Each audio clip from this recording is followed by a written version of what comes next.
It was a quiet Thursday morning on Maplewood Street, the kind of morning where the hum of sprinklers and the chirp of sparrows felt like background music to a peaceful suburb.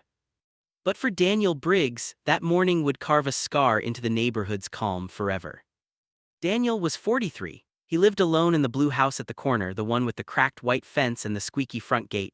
People said he was quiet, maybe a little withdrawn, but always polite.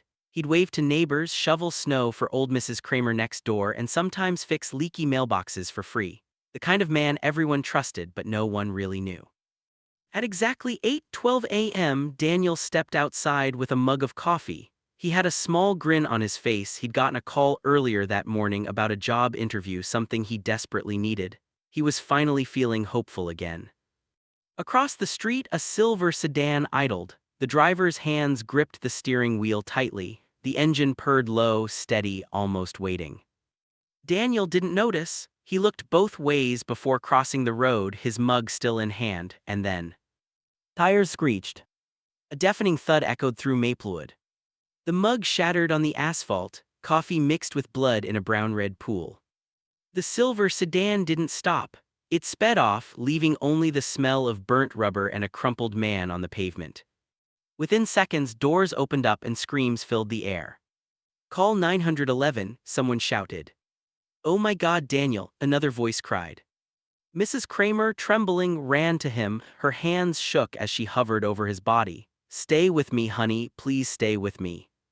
Paramedics arrived within minutes. They worked fast, checking his pulse, stabilizing his head, shouting codes Daniel couldn't hear. The world around him blurred. As he slipped in and out of consciousness, Daniel's last clear sight before darkness fell was a familiar figure standing by the edge of the crowd. A tall man in a gray hoodie, watching. No panic, no concern, just watching. Then everything went black. Daniel woke up 3 days later in a hospital bed. His head throbbed, his ribs screamed in pain, and his leg was suspended in a cast. For a few seconds he didn't remember why he was there. Then the flashes came: tires, impact, screams. Nurse Riley was there when he woke. "You're lucky to be alive," she said softly, adjusting his IV. "The doctor said whoever hit you must have been going at least 60. Daniel swallowed hard. "Did they catch the driver?" She shook her head. "Not yet, but the police are investigating. There were no cameras nearby and no one saw the license plate." He closed his eyes. The memory of the gray hooded figure burned in his mind. He wasn't sure if it was a dream or real, but the feeling, that cold stare, it felt real. A few days later, his neighbor Mark Ellison came to visit. Mark was in his 40s too. He lived just a few houses down and often borrowed Daniel's lawnmower. He was always overly friendly, the kind of guy who laughed too loud at his own jokes, but that day his smile was oddly restrained. "Man, you scared the hell out of everyone," Mark said, placing flowers on the bedside table. "They said it was a hit and run. That's messed up." Daniel nodded slowly. "Yeah, still can't believe it happened." Mark sat down, his fingers drumming on his knee. "Did you see the car, anything?" Daniel hesitated. "Silver sedan, didn't catch the plate." Mark's eyes flickered for a moment, just a moment, then softened. "Well, you'll get justice, buddy. Cops will find whoever did it." Daniel forced a smile, but something about Mark's tone didn't feel right. It was too careful, too smooth. When Mark left, Daniel couldn't shake the strange chill that came with his visit. 2 weeks later, Daniel returned home with a limp and a crutch. The neighborhood had left a welcome banner on his porch: "Get well soon, Dan," signed by everyone on Maplewood Street. Everyone except Mark. That night, Daniel sat by the window, unable to sleep.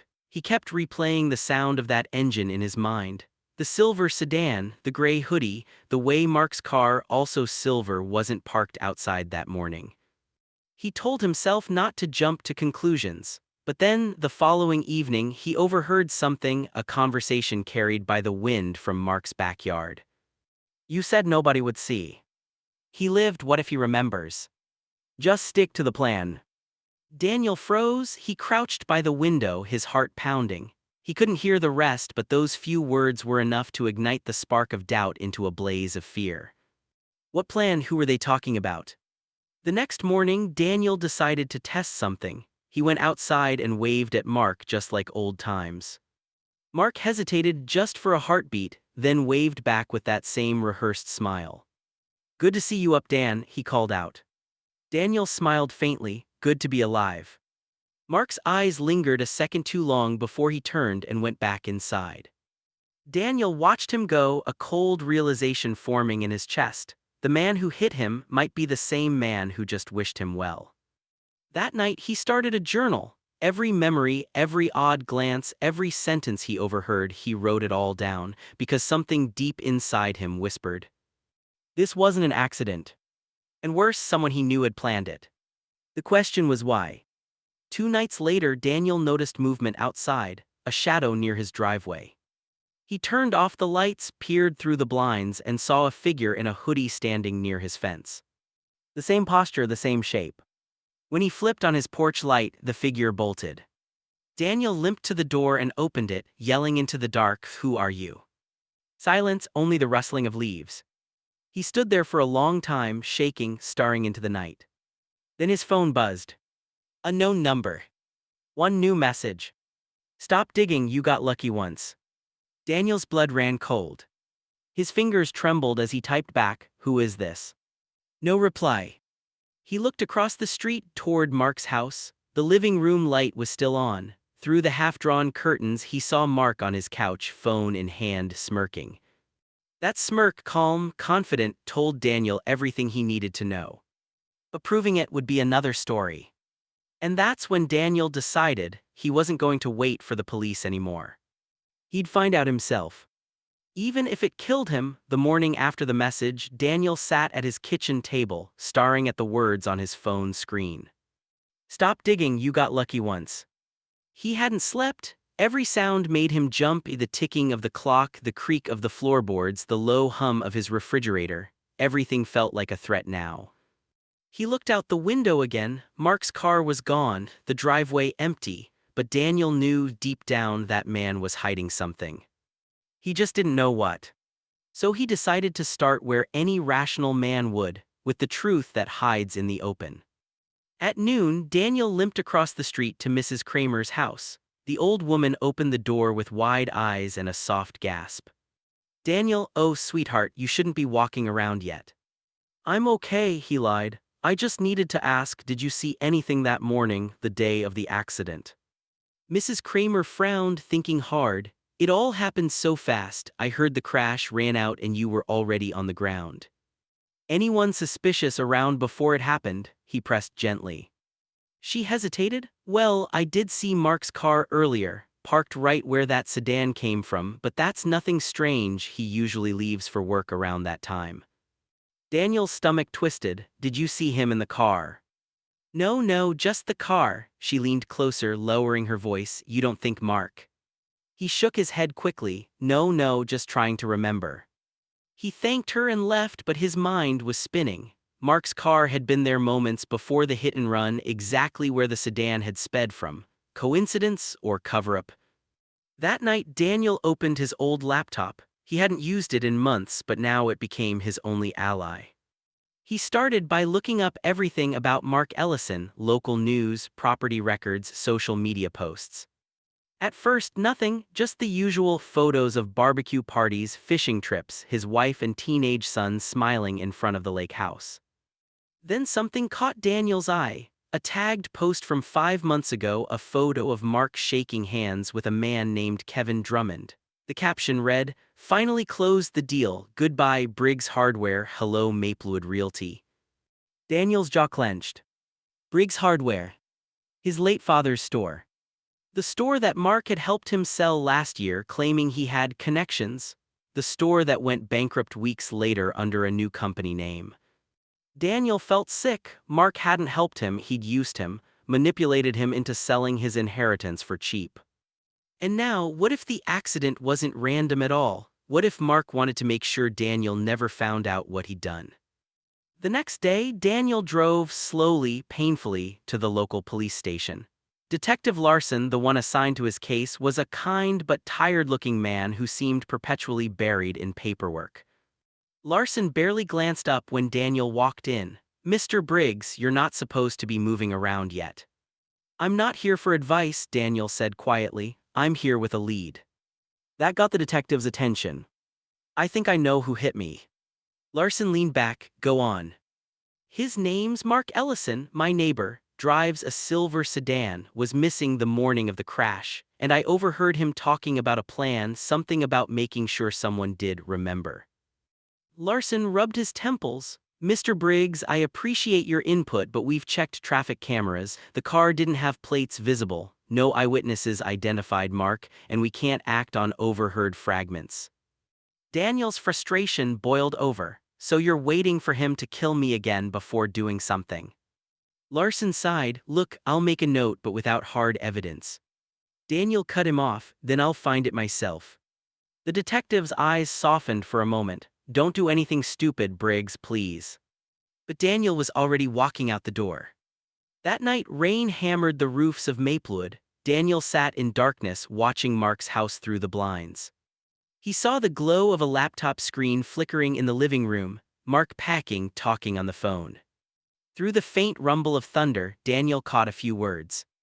"No, it's fine, he won't remember enough. Insurance won't pay if he talks. Yeah, the lawyer said it's better if he drops it." Every word twisted deeper into Daniel's chest. Insurance, lawyer, silence. This wasn't just about guilt, there was money involved. He needed proof. At 2 a.m. the rain stopped. The neighborhood was silent again. Daniel pulled on his hoodie, grabbed his phone, and stepped outside. He limped through the dark toward Mark's car, parked under the maple tree. His heart pounded as he crouched down, his phone flashlight trembling in his hand. That's when he saw it, a faint crack along the front bumper, silver paint scraped with a thin smear of dried brown red. Blood. Daniel's breath hitched. He pulled back just as a light flicked on inside Mark's house. A shadow moved across the window. Daniel ducked behind the mailbox, heart hammering in his throat. The front door opened. Mark stepped out, scanning the yard. His silhouette was tense, alert. For a moment, Daniel thought he was looking right at him. Then Mark turned and locked the door again, muttering something under his breath before going back inside. Daniel didn't wait. He snapped a photo of the bumper and hurried back home as fast as his leg allowed. He spent the next hour staring at the photo, adrenaline still rushing through his veins. He finally had something real. But what he didn't notice was the shadow moving just beyond his own backyard fence. Watching, listening, waiting. The next morning, Daniel woke to pounding on his front door. He hobbled over, expecting maybe the detective, but froze when he saw Mark standing there, smiling like nothing had happened. "Morning, Dan, thought I'd check on you. Heard some noise last night, you okay?" Daniel's pulse spiked. "Noise?" "Yeah," Mark said casually, eyes darting around the porch. "Sounded like someone sneaking around. You didn't see anything, did you?" Daniel forced himself to stay calm. "No, didn't notice." Mark's grin faltered for a split second, then he nodded. "Well, if you hear or see anything weird, let me know, all right?" As he turned to leave, Daniel caught sight of a small smudge on Mark's jeans, a streak of mud and something darker. Blood or just rust? When Mark walked away, Daniel exhaled shakily. He went back inside, closed the door, and bolted it. That evening, Daniel sent the photo of Mark's bumper to Detective Larson. He attached a note. "This is your proof, please check it." Hours later, Larson called. "Briggs, we looked, the car's clean." Daniel's stomach dropped. "That's impossible, I saw the damage." "It's been repaired, fresh coat of paint, no trace evidence left. Either you got the wrong car or someone cleaned up fast." The detective's tone softened. "Look, I'll keep the file open, but unless something new comes up." Daniel hung up before Larson could finish. He sat in silence for a long time, staring at the wall. Cleaned up, repaired, covered tracks. Mark wasn't just a reckless man, he was prepared. But how could he afford such quick repairs, such precision? That's when Daniel remembered something else, Mark's realty business, the one he bragged about. The one connected to Kevin Drummond, the same man who bought Daniel's family store. Maybe the hit wasn't personal at all, maybe it was business. A cover-up for something much bigger. That night, Daniel did something reckless. He broke into Mark's garage. It wasn't hard, Mark's side window latch was broken. Daniel eased it open, slipped inside, and flicked on his phone flashlight. The smell of motor oil and metal filled the air. At first, everything looked ordinary: tools, shelves, car parts. Then he saw a locked metal box under the workbench.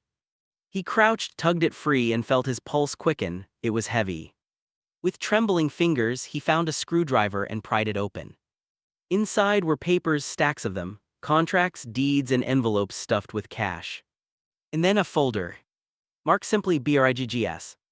Daniel's heart nearly stopped. He flipped it open and found copies of the hardware store sale documents, fake signatures, and emails, all forged to make it look like Daniel had agreed to sell at a lower price. And taped inside the folder was a small USB drive. He slipped it into his pocket just as headlights swept across the garage. Mark's car. He froze, every muscle locking up. The sound of the engine stopped, the driver's door opened. Footsteps crunched on the gravel. Daniel turned off the flashlight and hid behind the shelf, barely breathing. The garage door creaked open. Mark stepped inside, muttering into his phone. "Yeah, I'm in the garage now. No, he doesn't know yet. If he finds out what's on that drive, we're finished." Daniel's pulse thundered in his ears. He had what they were trying to hide in his pocket. And if Mark found him now, he wouldn't make it out alive. He waited until Mark turned his back, then slipped out the side window quietly, slowly, painfully, and disappeared into the night. When Daniel got home, drenched in sweat and panic, he plugged the USB drive into his laptop. The screen flickered to life. Inside the folder was a single video file, timestamped 2 days before the accident. He clicked play.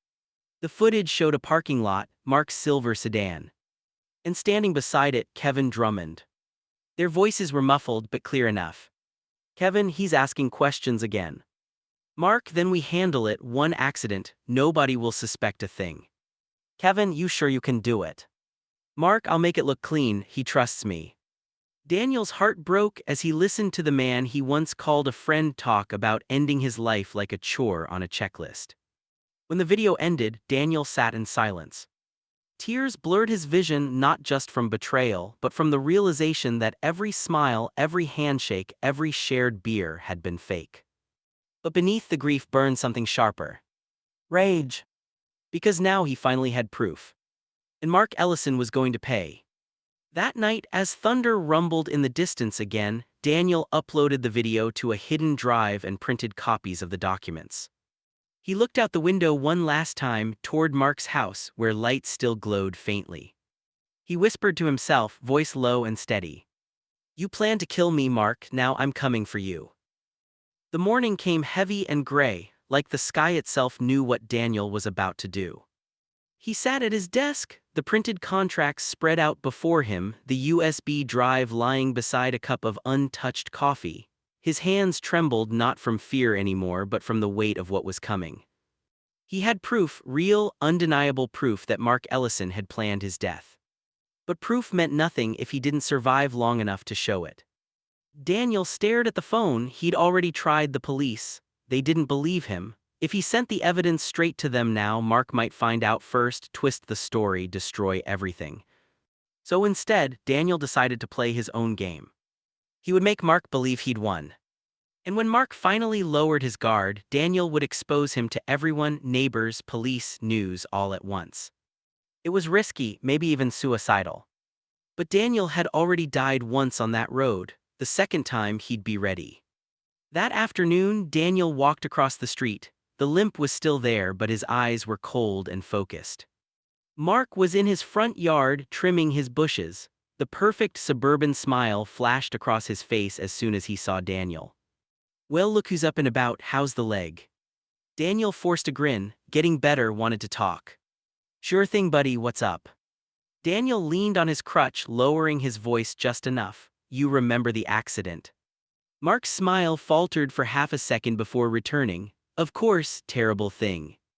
"Yeah," Daniel said. "Thing is, I've been having flashes, memories. I think I remember seeing a face." Mark's eyes narrowed. "A face?"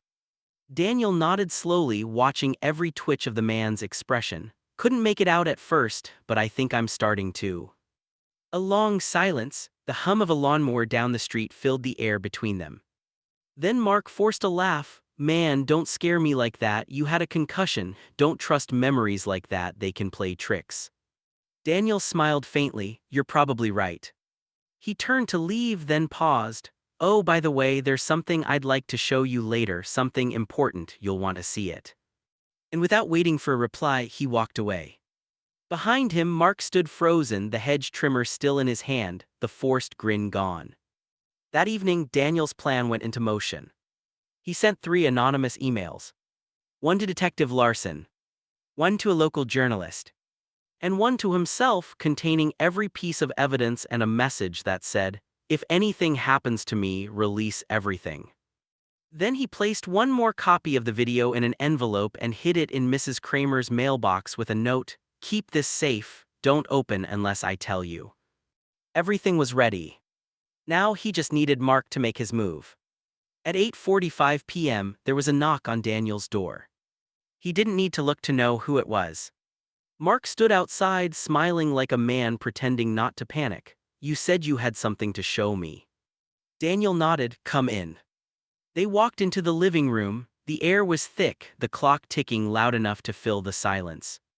Daniel sat down and gestured for Mark to do the same. "Before we start, I want to ask something. Why'd you do it?" Mark blinked. "Do what?" Daniel leaned forward, voice sharp. "Don't play dumb, you know what I'm talking about." For a moment, Mark didn't answer, then a slow smirk spread across his face. "Guess you remember more than I thought." Daniel's breath hitched, the admission came like a knife to the gut. Mark stood up, packing slowly. "You should have stayed quiet, Dan, you weren't supposed to make it that day." "Why?" Daniel demanded. "Why me?" Mark turned, his voice almost casual. "Because you wouldn't sell. You were holding on to that store, saying it was your father's legacy. You had no idea how much money was sitting under it, contracts, redevelopment deals. Kevin and I just needed you out of the way."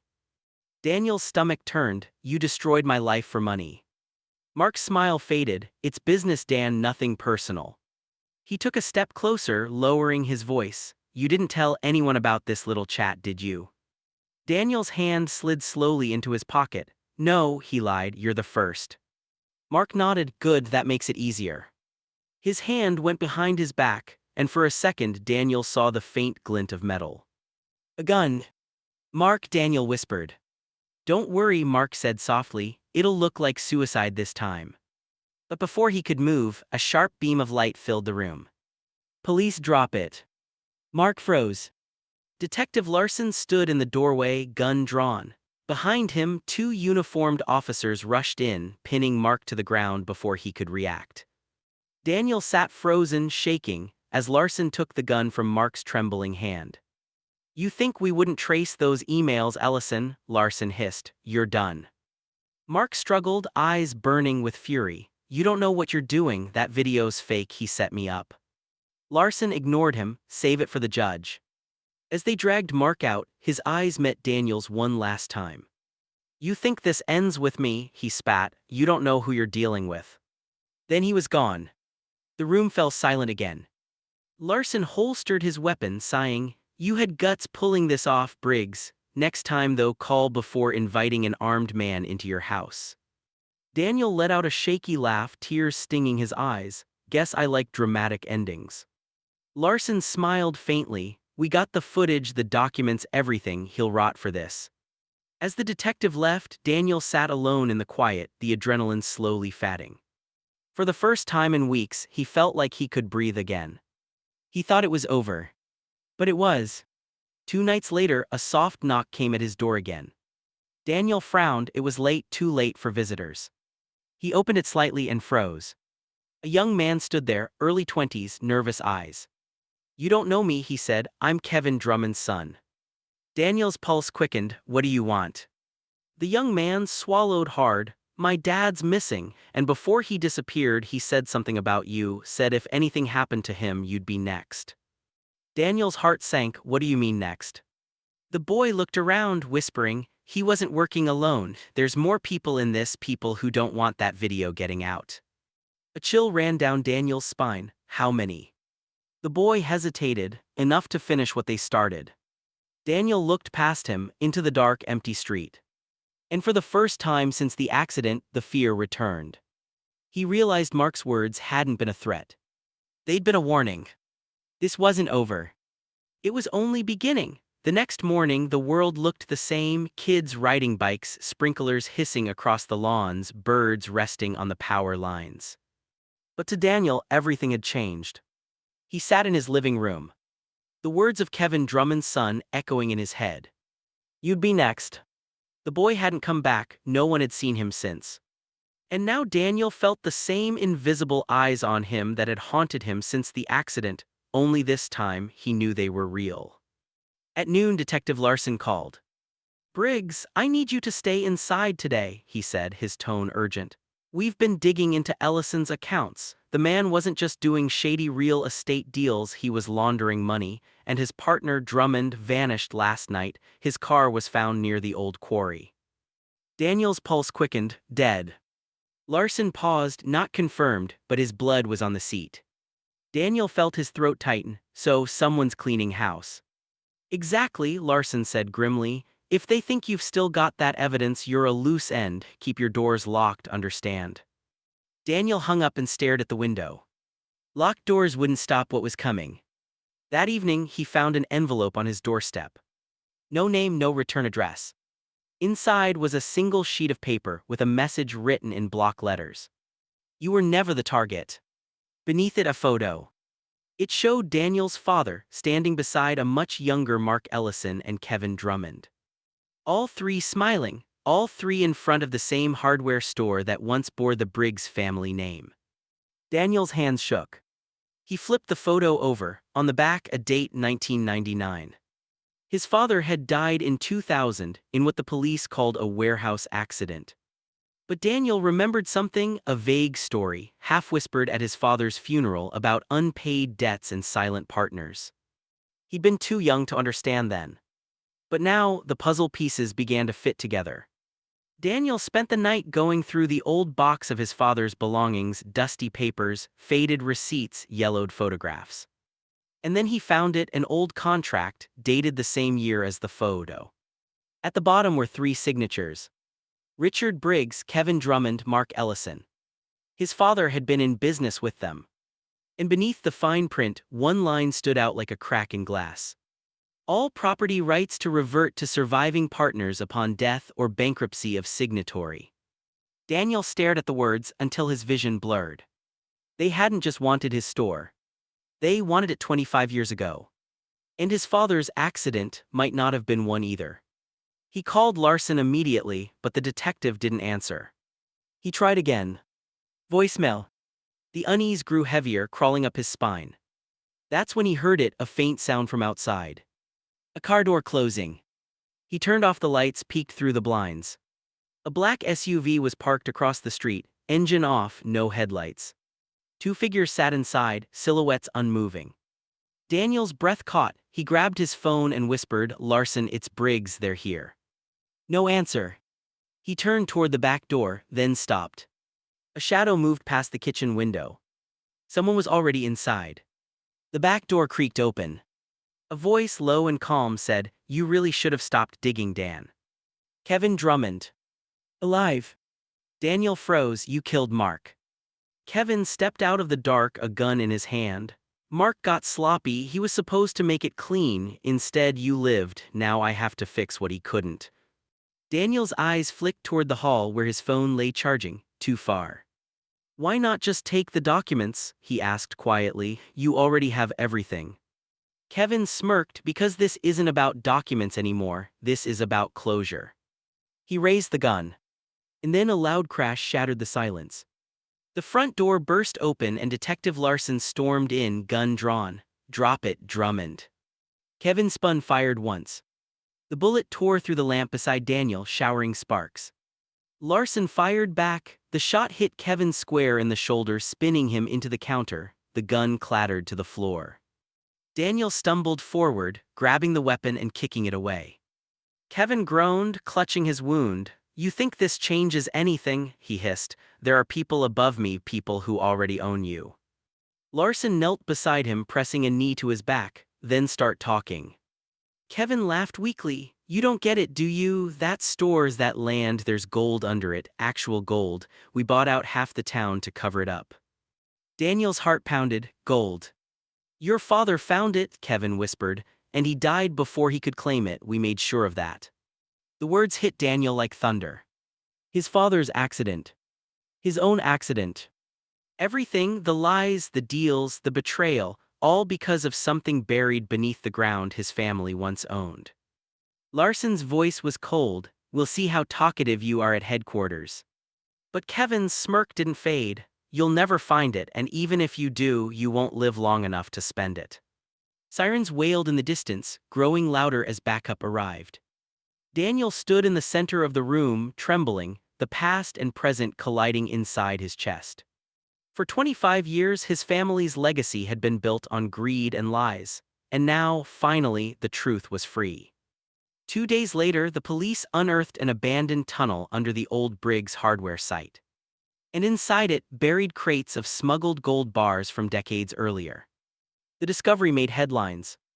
Local Hitandrun uncovers decades-old gold scandal. Former business partners arrested in multi-million-dollar cover-up.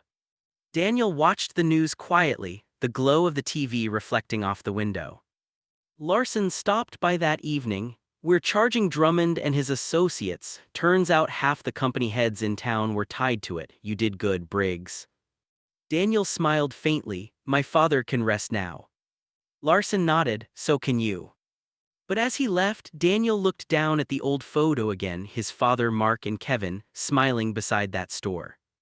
He turned it over and noticed something he hadn't before, faint handwriting at the bottom edge. It read, "If you're reading this, son, trust no one." Daniel's eyes widened. He realized the message wasn't from the men. It was from his father. And suddenly, the camera on his laptop flickered on by itself. He froze. A small red light blinked, recording. A message appeared on the screen. "We're not finished, Daniel." Then the screen went black. Daniel sat in silence, heart pounding, the glow fading from the monitor. Outside, a car engine started. Somewhere beyond the streetlights, a new shadow waited. And Daniel understood, the gold wasn't the only thing buried in Maplewood. There were still secrets left in the dirt. And they were coming for him next.